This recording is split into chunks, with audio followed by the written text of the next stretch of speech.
그동안 비유를 쭉 말씀드리다가 이제 한 이틀간 다른 주제로 했는데 또 비유로 또 몇 가지 해보겠습니다. 저 옷 자랑하려고 왔는데 좀 멋있지 않으세요? 아무도 대답을 안 해주네. 오늘 옷 얘기하려고 그래요. 옷. 아담과 하와는 처음에 창조됐을 때 어떤 옷을 입었을까요?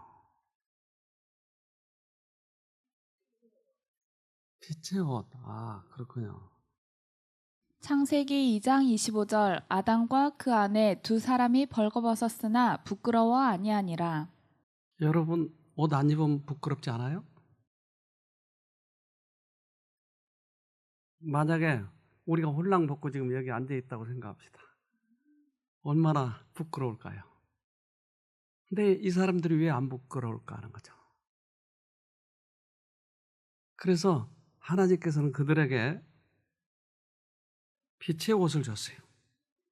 그 모습이 어땠냐면 아담의 키는 지금 세상에 살고 있는 사람들의 키보다 훨씬 컸다. 하와는 아담보다 조금 키가 작았으나 그의 자태는 고상하였으며 아름다움으로 충만하였다. 이 무구한 부부는 아무런 인조우복을 입지 않았으며 그들은 천사들처럼 빛과 영광의 옷을 입고 있었다. 그래서 그들의 모습은 아름다웠지만 이 재질이 우리는 천으로 돼 있지만 그들의 재질은 빛으로 돼 있었어요. 그래서 하나님께서 입혀주신 이 옷, 빛의 옷을 입고 그들은 다녔어요. 얼마나 아름다울까요? 투명 망토 같을까요? 어떤 모습일까 상상을 해보는 거예요. 그래서 그 옷을 입고 그 에덴 동산을 돌아다니는 그 모습이 정말 아름다웠을 거예요.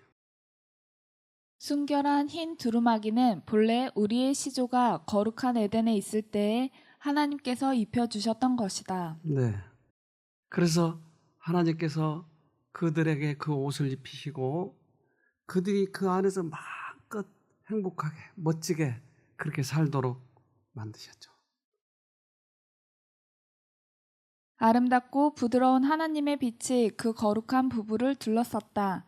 이 빛의 두루마기는 하늘의 순결한 영적 옷의 상징이었다. 네.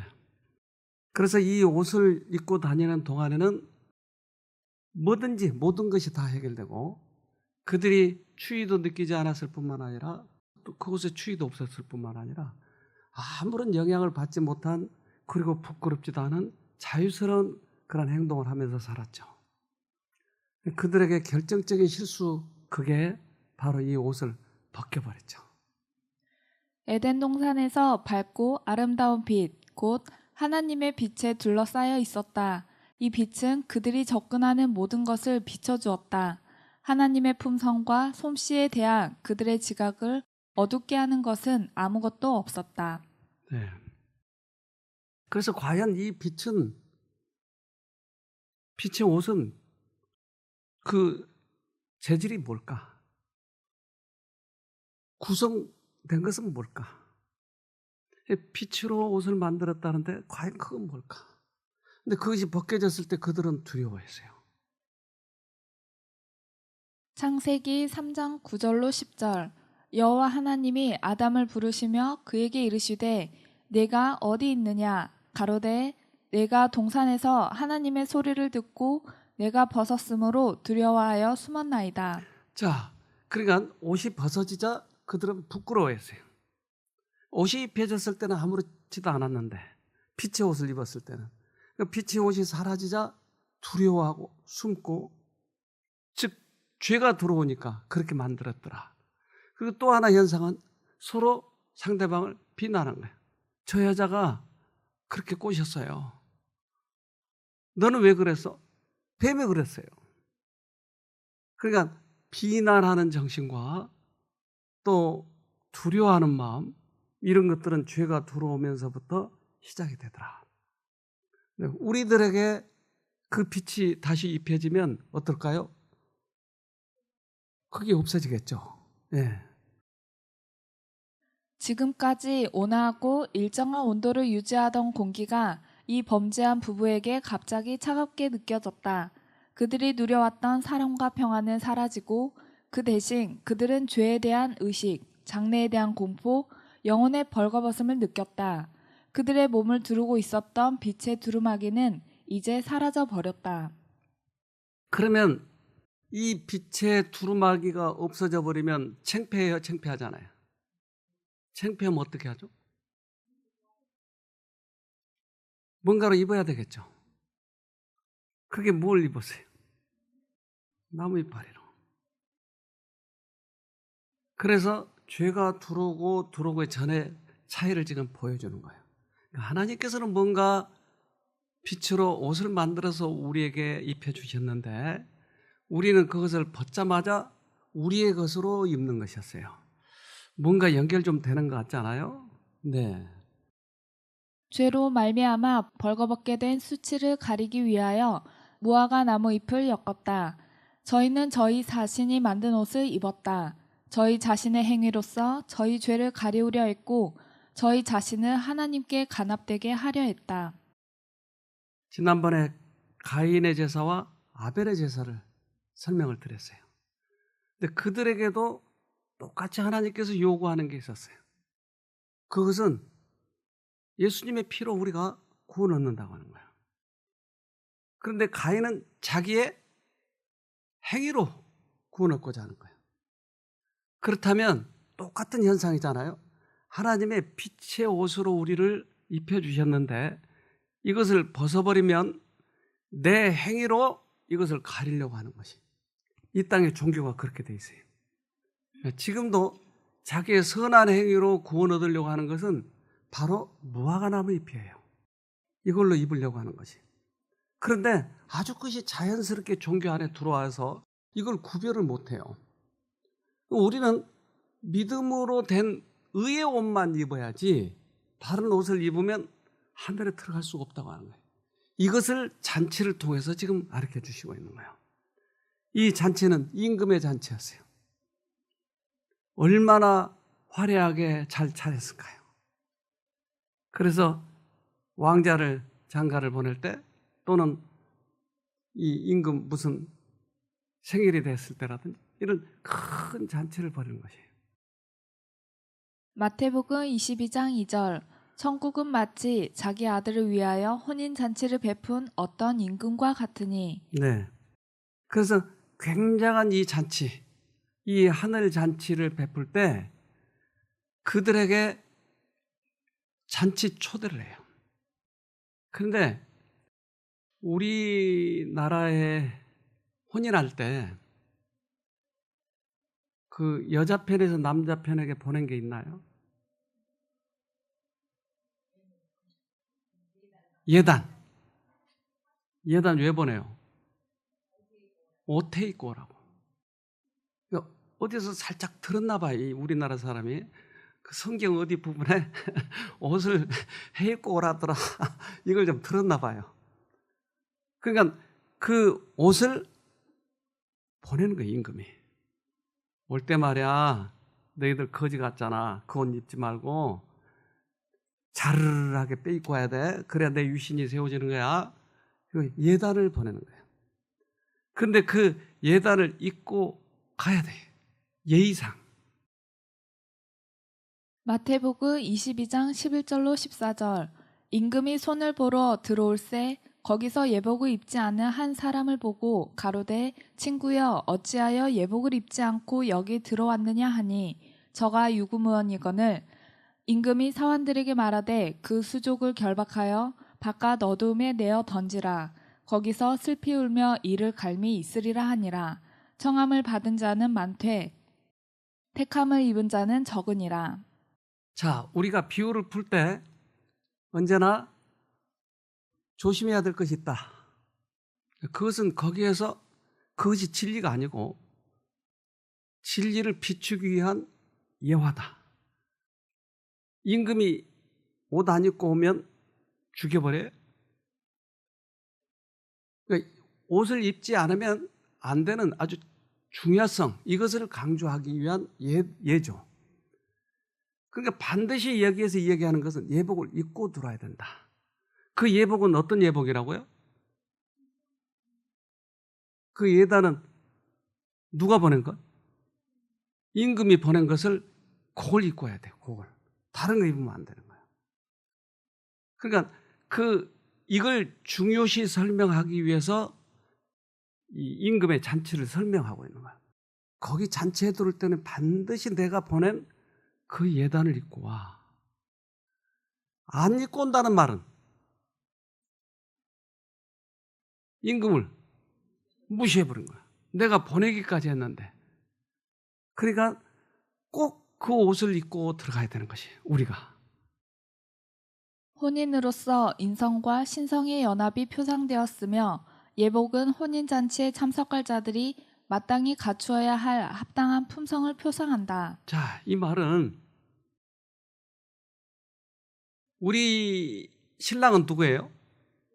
예수님이죠. 그러면 예수님과 우리가 결혼하면 어떻게 돼요? 부부가 되죠, 부부. 그것이 설명할 수가 있어요? 부부가 되는 게? 그래서 우리 사이에 결혼을 하면 우리는 하나가 되는 것이죠. 그래서 신성과 인성이 하나님과 예수와 사이에서도 그렇게 됐고 예수님과 우리 사이에 있어서도 하나 되는 거예요. 그러면 우리에서 어떤 품성이 나타나요? 예수님의 품성이 나타나. 이걸 지금 설명하려고 하는 거야. 그래서 그 의의 옷을 입는다는 말은 바로 그 말을 이야기하려고 하는 거죠.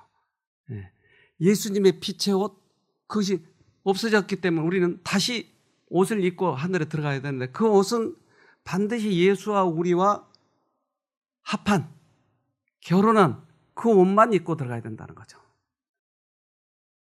혼인 예복은 그리스도의 의를 상징한다. 그러므로 혼인 예복을 거절하는 것은 사람들이 하나님의 아들과 딸이 되는 자격을 부여하는 품성의 특징들을 거절하는 것을 나타낸다. 네. 근데 이 옷은 어떻게 해 입죠? 이 예단은 어떻게 만들어 입죠?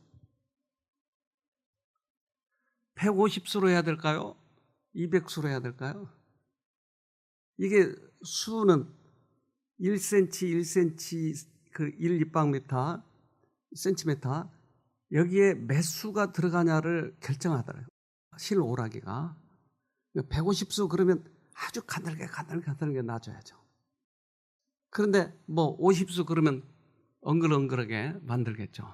그래서 300옷 우리 그 장례식 때 그런 옷을 입히잖아요.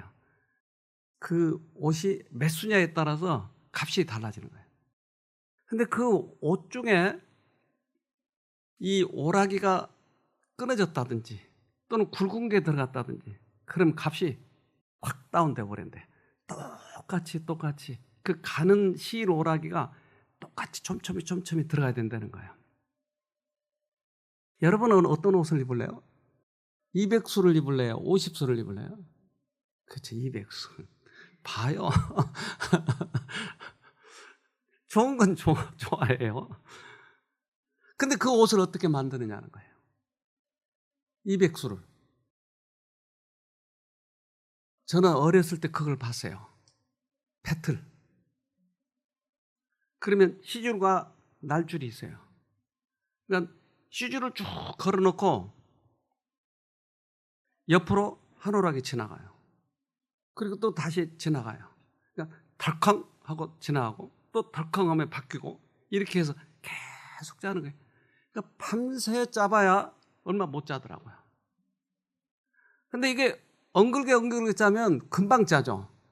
근데 이걸 가는 실이기 때문에 그걸 섬세하게 하나라도 터지면 안 되니까 또. 그러면 그 가는 실이란 말을 뭐라고 하면 좋을까요? 우리 삼배옷 입잖아요, 장례식 때. 그래서 가는 삼배옷을 세마포라고 그래요, 성경에서. 근데 이 세마포를 어떻게 짜냐? 매 순간마다 예수를 불러서 짜는 거예요. 품성을 이룰 때 내 깡으로 하는 것이 아니고, 내 이제부터는 절대 잔소리 안 해야지, 그리고 입에다 이를 악물고 하는 게 아니고, 예수님을 불러서 하늘, 예수님을 불러서 또 하늘, 이렇게 짠 옷을 세마포라고 하더라. 요한계시록 19장 8절 그에게 허락하사 빛나고 깨끗한 세마포를 입게 하셨은즉 이 세마포는 성도들의 옳은 행실이로다 하더라. 네, 성도들의 옳은 행실이라.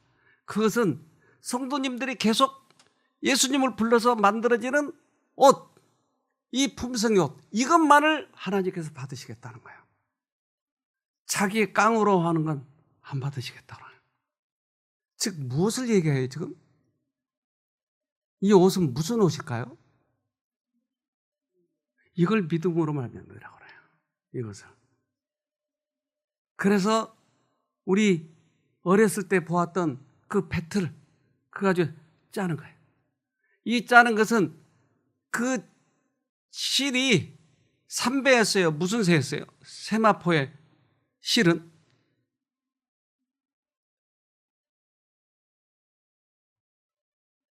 세마포로 짜는, 우리가 입고 들어가야 할 세마포는 그 재질이 뭐였냐고요? 예. 하늘에서 내려온 능력이 그 재료잖아요. 그러니까 이것만 입고 들어가야 된다는 거죠.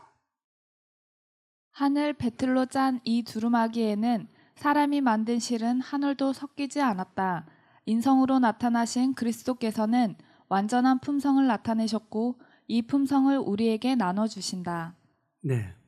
그래서 우리는 내가 짜려고 노력하지 말고 그분 것만 갖다 쓰자는 거예요. 이 연습을 하는 거예요, 지금 우리가. 매일 배틀을 짜면서 하나님, 내 참을 수 없어요. 그러면 하나님이 우리에게 와서 내가 도와줄게. 매 순간 주님을 부른 거예요, 매 순간. 정신적으로 문제가 있는 분들도 특별히 이 싸움을 싸워야 돼요. 그래서 소리가 들리면 하나님 불러서 그 생각을 끊어버리고 우리가 부부싸움 할 때도 남자가 이겨야 되잖아요. 그렇죠? 대답들을 안 하시네. 누가 이겨야 돼요? 하나님 불러서 이긴 사람이 이기는 거예요. 그러니까 그 순간마다 이 싸움을 싸운 사람을 지금 빛의 옷을 준비하고 있는 거예요. 많은 사람들 가운데 그 싸움을 싸우고 있는 사람들이 극히 드물어요. 근데 우리는 그 옷을 지금 만들어가고 있는 중이에요. 재료는 하늘의 것이어야 돼요. 우리 것이어서는 안 돼요.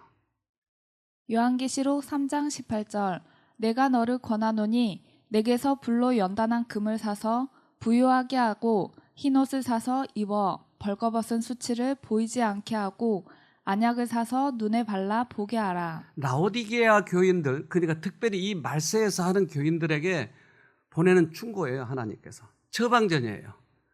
금을 사라, 이 말은 금은 한 번만에 금이 되는 게 아니고 계속 불에다 넣었다가 또 꺼내서 다지고 불에서 떠는, 그렇게 해서 이 다지고 하면서 금이 되는 거예요, 순금이. 그러니까 그렇게 계속 여러 번에 걸쳐서 할 수 있는 우리들의 영적 재질은 뭐가 있을까요? 한 번만에 잘 안 되잖아요. 뭘로 하면 돼요? 믿음. 믿음을 이렇게 키우라는 얘기예요. 금을 사라. 흰옷은 너 혼자 하지 말고 예수님 불러서 해. 예수님의 의의 옷이에요. 의의 옷. 그래서 그 흰옷을 사서 입으라. 그런데 뭐가 예수 거고 뭐가 사단 건지를 잘 모르는 사람에게는 어떻게 해야 돼요? 분별력을 줘야 돼요. 그것이 안약이에요, 안약. 그러니까 말세에 사는 사람들에게 우리에게 주는 충고예요. 영상 하나 봅시다. 종교개혁의 출발점이 된 비텐베르크 성교회. 루터가 종교개혁의 포문을 열었던 교회인데요. 당시 많은 중세교회는 성경에서 벗어나서 하나님 대신 물질을 쫓으면서 극심한 타락상을 보여줬다고 합니다. 루터는 여기서 처음 중세교회의 왜곡된 모습들에 대해서 반박을 했다고 합니다. 이 문에서 루터의 종교개혁이 시작됐다고 하던데요. 지금 저기 적혀있는 글들이 뭐예요? 마틴 루터가 1517년 10월 31일 면죄부의 부당성을 알리기 위해서 내걸었던 95개조 반박문이에요. 그 면죄부가 정확히 어떤 의미인지 좀 궁금하거든요. 말 그대로 설명을 하자면 죄를 면해준다, 혹은 우리가 벌을 면해준다, 그래서 이제 면벌부다, 이런 말도 사용을 하거든요. 그 면죄부를 판매하기 위해서 특별히 고용된 사람도 있었어요. 독일 전역으로 또 여기저기 다니면서 당신의 죄가 사해지는데 이 면죄부를 산 그 동전 한 입이 떨어지는 순간 죄가 사해진다? 연옥에 있던 죄인들이 이제 천국으로 직행할 수 있다, 이런 말을 하면서 이제 판매를 한 거였죠. 희대의 사기꾼이네요. 그렇다고 볼 수도 있죠. 그러면 이 95개조 논방문의 내용이 정확히 어떤 것들이 있어요? 죄에 대한 용서는 금전으로 살 수 있는 것이 아니라 참된 회개를 통해서만이 가능하다라고 하는 것이 이제 핵심 내용이라고 할 수 있죠. 그리고 그것을 바탕으로, 그 칭의론을 바탕으로 해서 서술된 것이 바로 95개조 논방문이에요. 돈이 연복에 짤랑하고 떨어지는 순간 영혼이 연옥으로부터 풀려난다고 말하는 이들은 단지 인간적인 교리를 가르치는 것이다. 진정으로 회개하는 그리스도인은 면죄부 없이도 죄와 벌로부터 완전한 사함을 받을 수 있다. 루터는 반박문을 통해 면죄부가 얼마나 비성경적이고 부당한 것인지 보여주면서 중세교회를 정면으로 비판했습니다. 고난과 십자가를 바라봐야만 하나님을 볼 수 있다고 선포한 것입니다.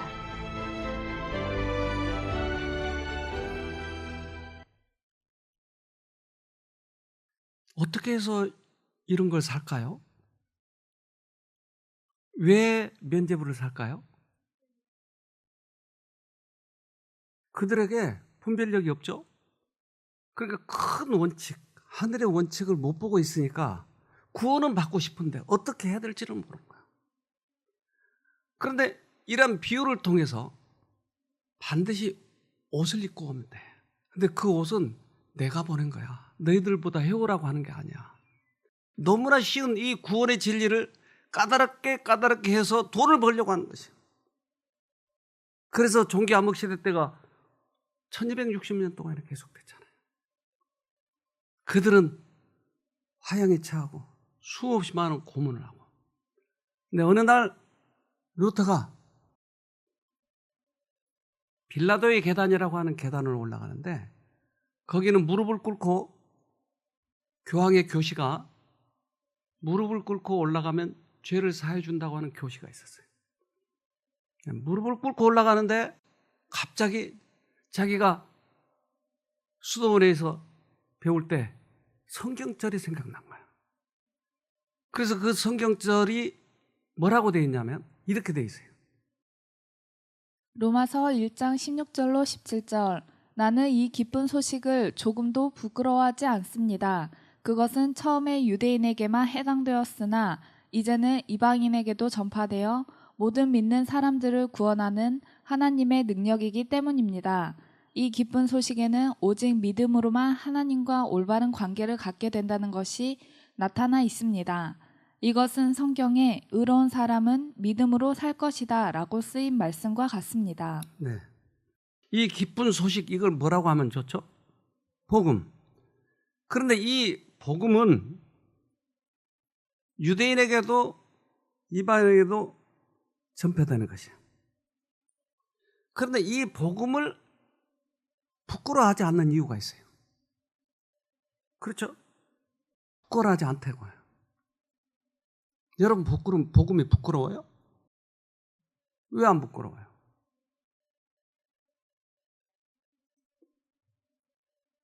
만약에 우리 홍 집사님, 나 오늘부터 절대 다른 사람에게 화 안 낼 거야. 내일 가면 화 내겠죠? 그러면 부끄러워요, 안 부끄러워요? 부끄럽잖아요. 부끄럽다 그러잖아요. 그런데 얼마나 많은 종교에서 자기들의 경전을 그렇게 만들어 놨어요. 그런데 거기에 이르지 못하잖아요. 부끄러워요, 안 부끄러워요? 사실은 부끄러운 거예요. 근데 그리스도교는 부끄러워요, 안 부끄러워요? 왜 안 부끄러워요? 하나님이 복음을 받아들이면 그분이 우리 안에 와서 하니까. 그러니까 복음이 그래서 부끄럽지 않은 것이에요. 그것은 유대인이나 헬라인이나 관계없어요.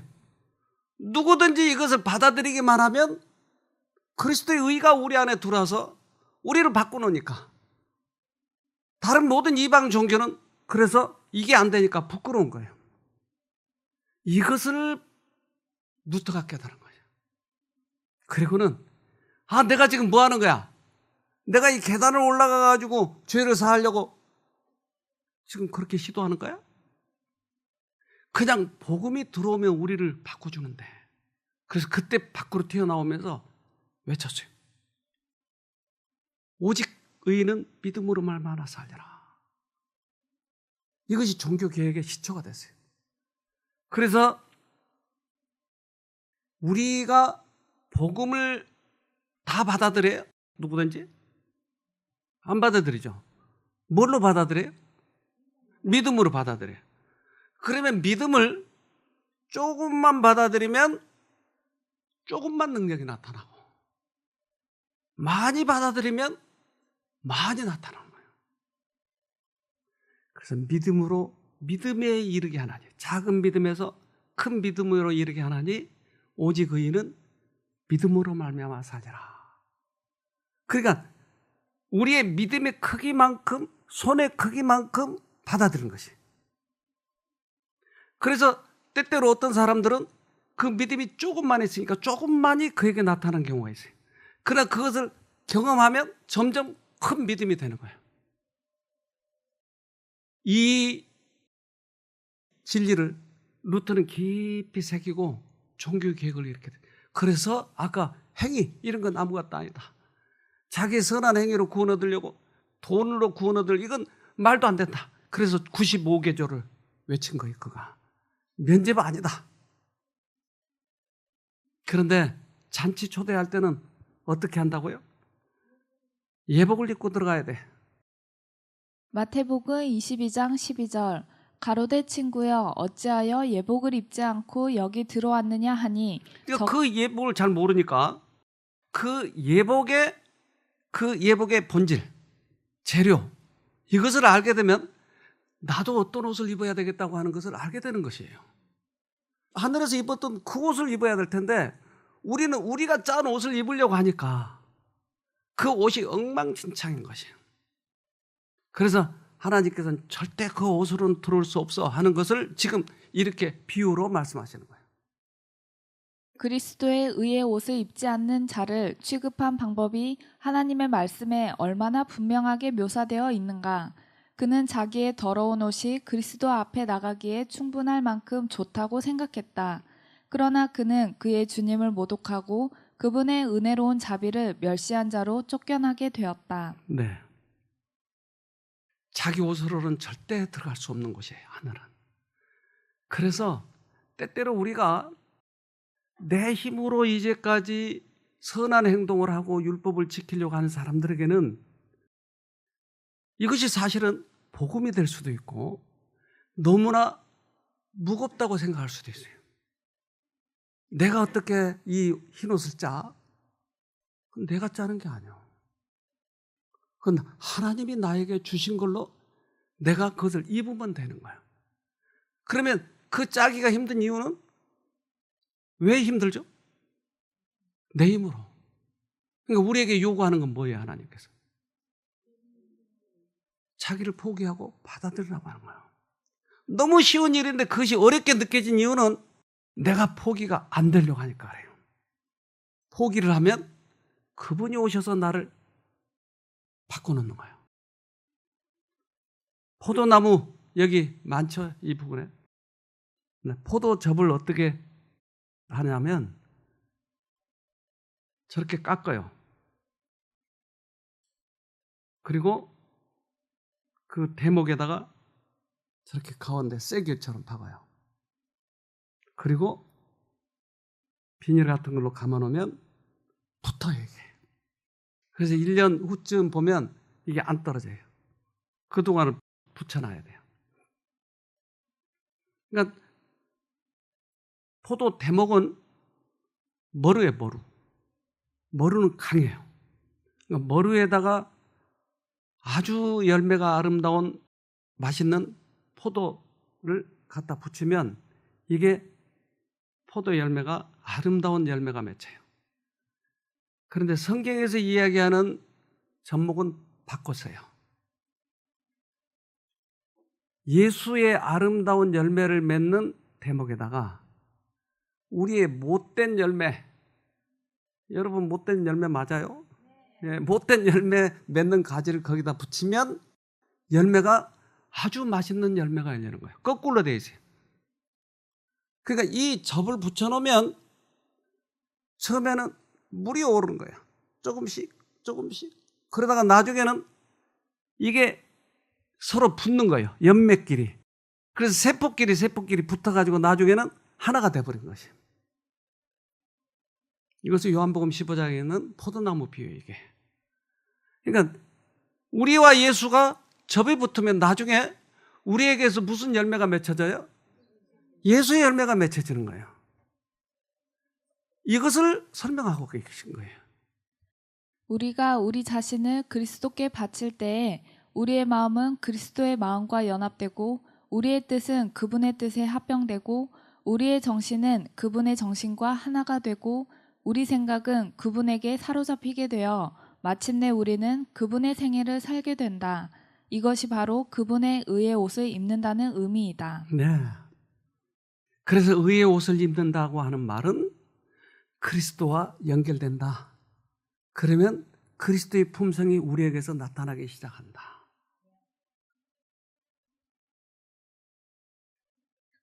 비유를 통해서 성경의 큰 원칙을 통해서 우리들에게 알려주는 바가 있는데 그것은 우리 스스로는 도저히 구원받을 수 없다. 예수를 통해서야만 구원을 받는다. 우리는 우리의 의의 옷을 만들지 말고 예수의 의의 옷을 입으라. 계속 믿음으로 말미암는 의를 얘기하는 거예요. 한 분이 여기 오셨는데 이분은 이 위에 암이 생겼어요. 그래서 굉장히 심해가지고 이제 여기 오셔서 한 달간 가까이 계셨을 거예요. 근데 그 계시는 동안에 이분이 병보다 더 중요한 것을 발견하게 됐어요. 그거가 뭔지 한번 들어봅시다. 이곳에 와서 가장 먼저 느꼈던 것은 나 자신이 거듭나지 못해서 육으로 산 나의 모습이었다는 걸 제가 처음에 발견하게 됐습니다. 아까 원장님께서 말씀하셨지만 니고데모의 그 비유를 말씀하시면서 그 말했던 것이 너무나 제 마음에 와닿고 니고데모에 대해서 얼마나 그동안 교회에서 많이 말씀 들었겠습니까? 그런데 너무나 다른 하나님의 사랑을 발견했습니다. 아마 모든 분들이 다 질병으로 인해서 간절한 소망이 있을 겁니다. 그러나 그 소망은 결코 나의 의로 드는 게 아니고 하늘의 의를 붙잡고 온전히 내가 주님 안에서 거꾸로지고 죽을 때만이 그 새 힘을 얻게 되겠다는 이런 마음을 여기서 제가 배우게 되었고 그로 인해서 그 삶을 제가 실천할 겁니다.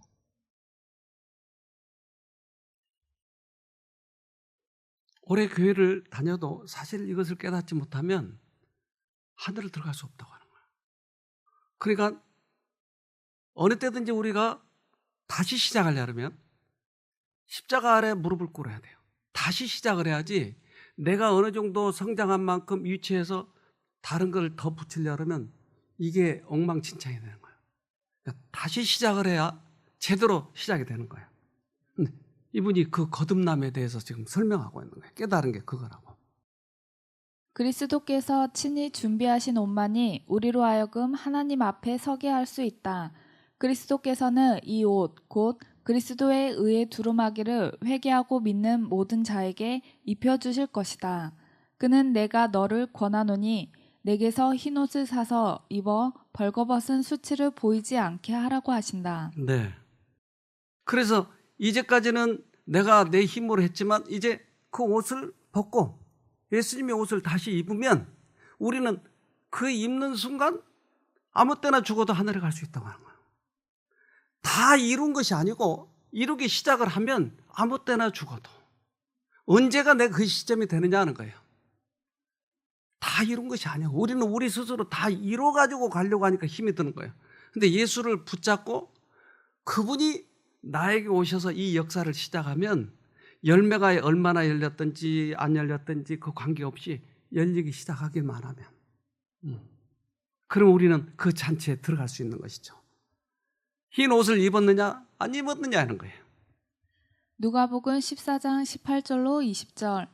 그러나 그들은 모두 한결같이 핑계를 대기 시작했다. 첫 번째 사람이 말했다.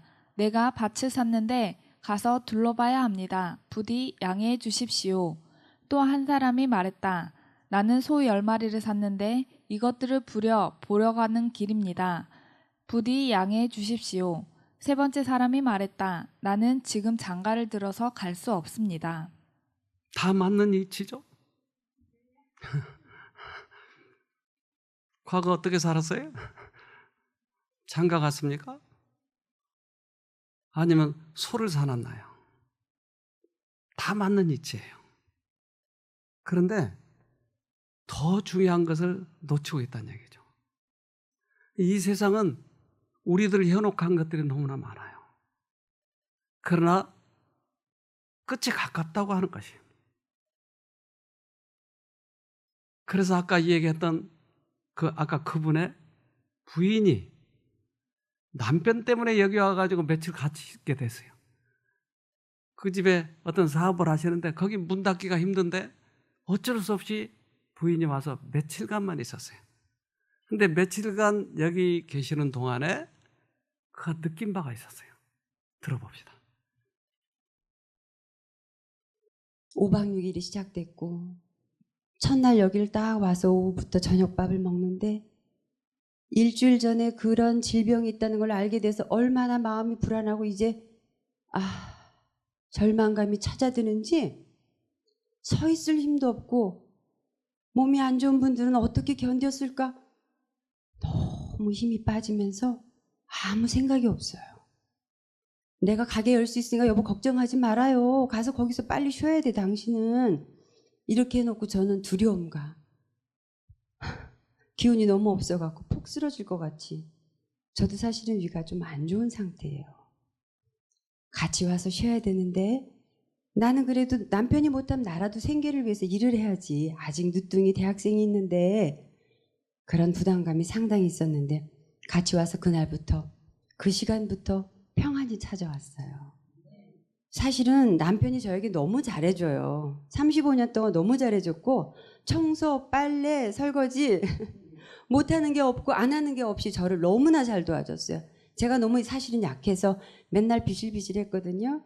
그러니까 도와주지 않으면 안 되는 여자라는 생각이 꽉 박혀있는 사람이라 남편이 아프니까 이 사람 없으면 큰일이야 라는 생각 때문에 제가 그렇게 불안했던 거고 하나님을 먼저 봐야 되는데 남편을 쳐다보는 거예요. 이 남편 없으면 어떡하지? 내가 어떻게 살아가지? 큰일 났네. 그랬는데 하나님을 먼저 보기로 했습니다. 여기 와서 말씀 들으면서 많이 울고 가슴도 후련하고 많이 남편을 사랑해야 되겠다는 생각을 하게 되었습니다. 남편보다 누가 더 중요한데? 하나님이 더 중요한데. 그러니까 세상에 여러 가지 것들이 우리를 붙잡고 있는 것이 있더라. 그런데 하나님께서는 잔치 초대를 우리에게 한 거예요. 근데 잔치 초대를 했는데 우리들에게 유혹거리들이 너무 많은 거예요. 예수님이 오실 날이 가까운데도. 그리스도의 강림이 임박했다는 기별도 사람들에게 그들이 세상 일에 너무 몰두하고 있다는 것을 깨닫게 하기 위하여 주어진 기별이다. 이 기별은 사람들로 하여금 영원한 사물에 관심을 갖고 주의 잔치에 오라는 초청에 주의를 기울이게 하기 위한 것이다. 네. 그러니까 이 비유를 드신 이유는 세상 일보다 이 잔치를 더 중요시 여기자. 그래서 초청한 사람들이 안 오니까 어떻게 해요? 그 다음에는 아무라도 데리고 와라. 누가복음 14장 23절 주인이 종에게 이르되 길과 산울가로 나가서 사람을 강권하여 데려다가 내 집을 채우라. 그 초청장을 받은 사람은 누구였을까요? 처음에 그 예단을 받은 사람은 누구였을까요? 그래, 유대인이었어요. 유대인이 이것을 거절했어요.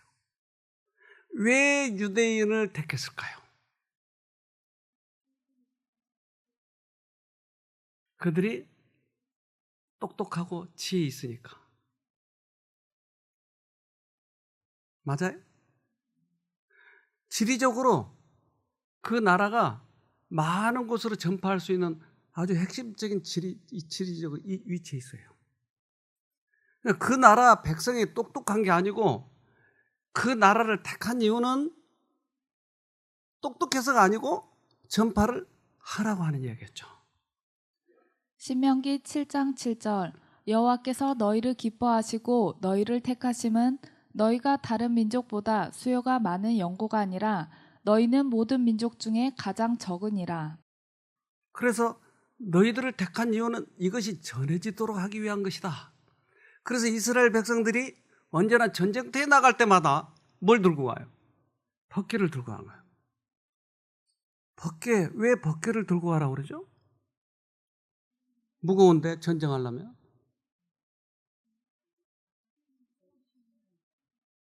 그래서 하나님의 능력이 항상 우리와 같이 하고 있다고 하는 것, 그것을 그들에게 느끼도록, 그러니까 그 말씀이 다른 나라에 전해져야 된다고 하는 것이, 하나님의 법, 하나님의 품성이 그들에게 전해져야 된다고 하는 거예요. 그것 때문에 항상 이걸 메고 다닌 것이죠.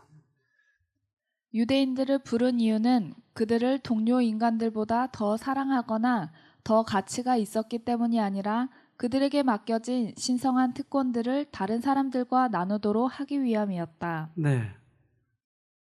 그래서 이 유대인들이 거절하니까 그러면 절뚝발이도 데려와라. 소경도 데려와라. 그러면 우린 뭐예요? 우린 절뚝발이네요, 보니까. 유대인들이 거절해서 우리가 받았으니까. 이 말은 우리가 이 잔치 옷, 예단 옷을 입을 줄 알면 많은 사람들을 데리고 오자는 말이에요. 누가복음 14장 21절 종이 돌아와 주인에게 그대로 고하니 이에 집주인이 노하여 그 종에게 이르되 빨리 시내의 거리와 골목으로 나가서 가난한 자들과 병신들과 소경들과 저는 자들을 데려오라 하니라. 네.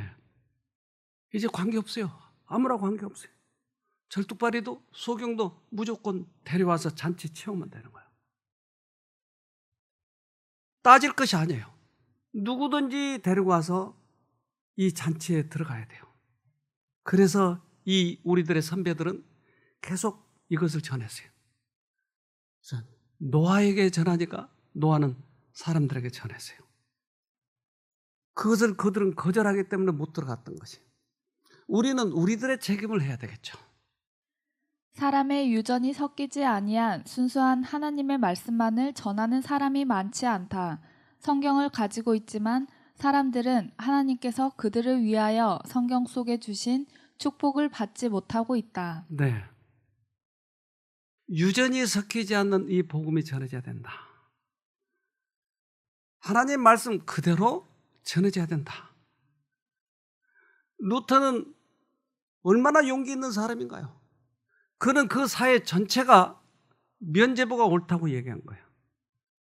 그래서 이러한 시대에 오직 예수님이 우리를 구원하신다고 하는 이 복음을 전할 때 얼마나 용기가 있었냐고요. 지금도 우리가 사는 시대가 그래요. 지금은 사단이 전략을 바꿨어요. 옛날은 성경을 읽지 못하도록 막았어요. 지금은 마음껏 풀어놨어요. 얼마든지 읽어라. 그 대신 수준을 낮춰버려라. 믿는다고 옷만 입어라. 그러면 사람들이 믿는다고 여겨준다. 교회에 들어가면서 어떤 교회는 믿습니다. 이 3세만 하는 거예요. 이것만 하면 구원받는다는 거예요. 그래서 여의도 어느 교회를 가면 버스 안에서 옛날에는 이 소리만 나는 거예요. 가만히 들어보면 믿습니다. 이걸 빨리 하다 보면 믿습니다만 하면 되는 거예요. 집에 가서는 또 마누라 두들겨 패고 또 갈 때는 믿습니다. 수준을 낮춰놔 버렸어요. 그런데 하나님의 말씀이 액면 그대로 순수한 복음이 전해질 때 사람을 변화시키거든요. 이 복음을 소중히 여긴 사람이 누가 얘기했느냐는 거예요. 천사들은 그 일 때문에 오셨어요. 그래서 그러한 사람들을 도와주기 위해서 천사들이 온다고 하는 거예요. 우리는 이 복음을 전할 때 천사들이 도와줄 거예요. 우리는 예수를 세상에 소개하는 일에 하늘의 천사들과 동역하는 자가 되어야 한다. 거의 참을 수 없는 열성을 가지고 천사들은 우리의 협력을 기다리는데 이는 사람과 교통하는 통로는 사람이어야 하기 때문이다. 그리하여 우리가 온 마음을 다한 헌신으로 그리스도께 우리 자신을 드릴 때에 천사들은 우리의 음성을 통하여 하나님의 사랑을 나타내기 위하여 말할 수 있는 것을 기뻐한다. 이것도 우리 혼자 하지 않네요. 천사가 도와주니까 되네요. 모든 것은 하늘과 우리가 협력하는 거예요. 우리가 이 흰옷을 입는 방법을 모르면 다른 사람에게 전해줄 것이 없어요, 사실은. 뭘 전해줘요? 어떠한 사람도 고쳐서 깨끗게 하실 수 있는 분이 있다는 것을 말해주라. 주의 식탁에 그들을 위한 자리가 있다는 것과 그분이 그들을 그 자리에 영접하기 위해 기다리고 계시다는 것을 말해주라. 네. 누구도 회복될 수 있다. 아직도 주의 자리에 자리가 많이 있다. 이걸 알려주라고요. 그래서 한 분이 다른 요양원, 다른 요양병원에 계시다가 이제 생명이 얼마 남지 않은 것을 알고 이게 사람의 힘으로는 안 되구나. 그러면 하나님의 말씀이라도 배워서 원래는 안 믿었던 사람인데 거기서 조금 배워가지고 말씀을 그러면 내가 확실히 깨닫고 죽자. 그 말씀을 그러면 어디 가서 깨달아야 될까? 근데 거기 계시는 그 직원 중에 여길 가라. 그래서 여기 오게 됐어요. 근데 여기 오니까 이 폐암이 너무나 심해서 이렇게 구부리기도 힘들어요. 구부리면 막 이 토하려고 하고 이 물 찬 것이 너무 힘들게 만들고. 이제 복수가 차가지고 그렇게 왔는데 상담실에서 상담을 하는데 저는요 누가 여기를 가라고 그랬는데요 다른 것 말고요 저에게 말씀을 가르쳐 주세요. 이제 말씀만 배우고 죽겠다는 거예요. 얼마나 열심히 듣는지 몰라요. 왜? 조금 있으면 가야 되니까. 이 말씀 붙들고 하늘에 가야 되니까. 그래서 아주 열심히 들었어요. 근데 어느 날 증상이 좋아지기 시작한 거예요. 말기였거든요. 의사도 안 된다고 그랬거든요.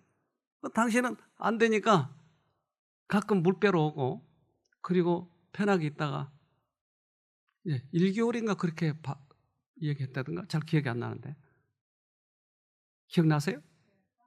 3개월. 이분 얘기를 좀 들읍시다. 그러면 저는 폐암 말기예요, 말기. 네, 폐암 말기고 병원에서는 그냥 안 될 것처럼 그러고 그냥 뭐 약을 좀 써보다가 안 되면 뭐 어쩔 수 없지, 그러고 고칠 수는 없다, 이런 식으로 얘기를 했고요. 저는 하나님을 1년 전에 붙들었지만 어떤 게 진리인지를 몰랐습니다. 진리인지 몰랐고 여기 와서 원장님 강의를 통해서 너무너무 가깝게 갈 수 있는 방법을 가르쳐 주셔갖고 한 걸음 한 걸음 가고 있는데, 저는 처음에 병원 갔을 때 결핵 판정 받았어요. 그래서 결핵약을 5일 동안 먹었어요. 그래서 이제 퇴원하려고 했는데 잠깐만요, 뭐가 잘못된 것 같아요, 결과가. 그래서 다시 검진을 한다고 그래서 서울 큰 병원으로 간다고 해서 신촌 세브란스 병원을 가갖고 다시 재검을 했는데 폐암 말기고 뼈에도 전이가 돼 있고 늑막에도 전이가 돼 있어서 이게 암이 활동을 하면 물이 찹니다. 그래서 폐에 물을 뺐어요. 물을 빼는데 폐에도 물이 차는 게 아니라 심장 쪽에도 물이 차요. 동시에 같이 차요. 그래서 심장에도 물을 빼고 폐에도 물을 뺐어요. 그래서 그걸 빼고선 항암약을 먹고선 생활하다가 다시 물이 차기 시작했어요. 그래서 그것을 다시 뺐어요. 다시 빼고 도저히 이것은 뭐 어떻게 방법이 없는 거예요. 근데 물이 차면 호흡이 가쁘고요, 생활하는데 불편해요. 굉장히 불편해요. 그래서 상당히 저는 위급했어요. 사실은 여기 올 때 위급했고 이 암이 활동을 하면 물이 차오르는데 이것을 막을 길이 없었던 거예요. 그래서 저는 그 불안감이 많았어요. 과연 별로 이게 기대도 안 하고 여기 왔는데 여기서 일주일 지내면서 몸이 달라지기 시작했어요. 근데 이렇게 숙여보면 통증이 있어요, 사실은. 근데 이게 조금씩 숙여지는 거예요. 그래서 내가 조금씩 느끼고 있었는데 2주 지나고 3주 지나고 계속 좋아지는 거예요. 그래서 병원 갔었을 때 자신감은 있었어요. 이것은 분명히 좋아지고 있는 거다. 근데 병원에서 딱 엑스레이 찍어보고 하니까 교수님이 이 사람 어디서 다른 병원에서 물 빼고 왔어요? 물이 없으니까. 아닙니다. 물 빼고 온 거 아닙니다. 아니 물이 빠졌는데 다른 데서 안 빼고 오지 않았냐, 이렇게 따졌었어요, 저한테. 그래서 그건 아니다. 그리고 하나님 얘기는 제가 못했는데 제가 꼭 완처가 되면 우리 교수님한테도 하나님 믿으세요라고 제가 얘기하려고요. 나를 너무 사랑해 주신 하나님, 내 옆에서 늘 나를 지켜주신 하나님이라고 생각하고요. 회복되는 데 있어서 전적으로 하나님 힘이 너무너무 컸다고 생각하고요. 지금은 제가 축구도 합니다. 축구도 하고 뛰어다니기도 하고요. 아주 너무너무 많이 회복이 돼서 이 모든 게 하나님 은혜이고 또 우리 원장님, 사모님 고맙습니다. 여기 말씀드립니다. 전에는 말씀을 여러 번 다녔지만 진심이 없었어요. 진심이 없었고 그냥 가식적으로 여러분이 많고요. 여기 와서 회복을 느끼면서 가식적인 믿음은 몸을 절대 회복시킬 수 없다는 것을 느꼈어요. 여러분 이해가 됐어요? 가식적인 믿음은 회복시킬 수 없다. 그러니까 이분이 성경을 배우러 왔는데 그쪽에서 1년간을 배웠다는 거예요. 근데 그것이 가식적이었다고 하는 거예요. 이제 진심으로 하늘나라를 이제 앞두고 그가 죽으면 그것밖에 희망이 더 뭐가 있겠어요. 그랬을 때 회복이 되더라. 가식적인 믿음은 안 되더라. 주님 나라에 갈 준비하죠. 네, 우리 같이 준비해서 같이 가도록 합시다. 네, 기도합시다. 하늘에 계신 아버지, 우리들에게 임금의 잔치에 초대해 주셔서 참으로 감사합니다. 그러나 우리 힘으로 가려고 했던 우둔함을 용서해 주시고 다시 한번 주님이 주신 세마포를 준비해서 갈 수 있도록 도와주시옵소서. 주님 얼마나 우리를 간절히 기다리시는데 우리가 그렇게 주저주저 했는지요. 이제 주님께서 주시는 그 옷을 입을 수 있도록 은혜를 베풀어 주시옵소서. 전화위복이라고 했습니다. 우리가 비록 몸이 불편해서 이곳에 왔지만 주님이 보내신 그 예복을 입고 갈 수 있는 특별한 기회를 주셨사오니 이 기회를 놓치지 않고 꼭 승리하는 우리 모두가 되도록 도와주시옵소서. 예수님 이름으로 기도합니다. 아멘.